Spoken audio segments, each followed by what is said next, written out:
আমার আবার অনেক ইচ্ছে হলো মাছের ঝোল রেসিপি খাওয়া। অনেক দিন ধরে মাছের ঝোল খাই না, এই জন্য বললাম যে মাছের ঝোল রেসিপি করো।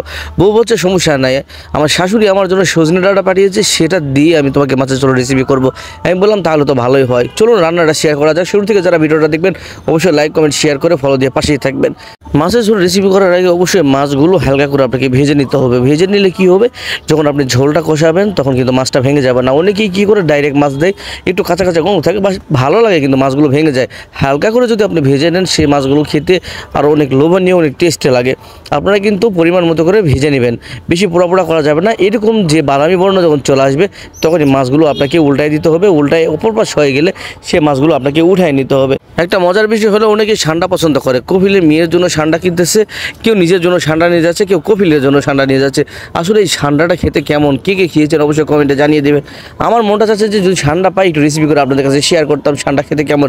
আপনারা অবশ্যই কমেন্টে জানিয়ে দেবেন সান্ডা খেতে কেমন। সান্ডার কথা বাদ দিয়ে রান্নায় চলে আসি। দেখুন পেঁয়াজগুলো ভাজা ভাজা করে নিতে হবে।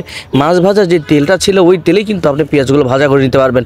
এর সঙ্গে আলুগুলো দিলাম যাতে একটু ভাজা ভাজা হোক।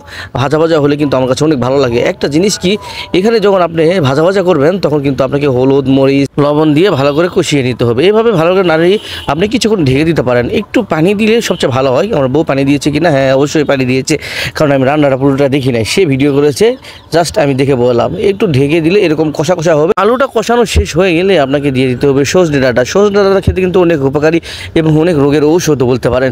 সজনে ডাঁটা খেতে কার কার ভালো লাগে অবশ্যই জানিয়ে দেবেন। আমার কাছে বেশ ভালো লাগে, আমি খেতে অনেক পছন্দ করি। যাক, তার শাশুড়ি পাঠিয়েছে, সেটা দিয়ে কিন্তু মাছের ঝোলটা রেসিপি করে নিচ্ছি। পরিমাণ মতো পানি দিবেন, পানি দিয়ে এভাবে নাড়াচাড়া করে ভালো করে মিক্স করে নেবেন। নেওয়ার পর আপনারা ঢেকে দেবেন মিনিমাম 5 মিনিটের জন্য।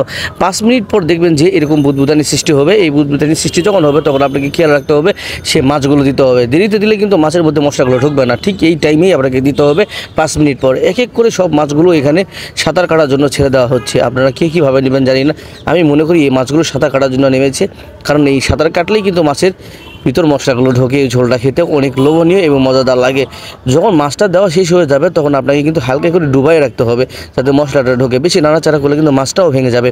আপনারা খেয়াল রাখবেন মাছ যাতে না ভেঙে, চাই সেভাবেই কিন্তু ঢেকে দিতে হবে। ঢেকে দেওয়ার পর আবারও 5 মিনিট পর দেখুন এখানে চলে আসলাম। দেখেন মাছে কিন্তু মশলা অলরেডি ঢুকে গিয়েছে। এখন দিতে হবে ধনে কুচি। ধনে পাতা কুচি যখন আপনার মাছের মধ্যে দিবেন না, একটা ফ্লেভার চলে আসবে, এত খেতে এত সুস্বাদু লাগবে যা আপনার কল্পনার বাহিরে। যদি এই রেসিপিটা এরকম না খেয়ে থাকেন অবশ্যই কিন্তু রেসিপিটা করে খাবেন, কারণ আপনারা তো অনেক খাবারই খেয়ে থাকেন। এই ধরনের রেসিপি যদি খান না, আপনার শরীরটা অনেক ভালো থাকবে, মনটাও শান্তি থাকবে এবং আপনি বিভিন্ন রোগে ঔষধ থেকে মুক্তি পাবেন।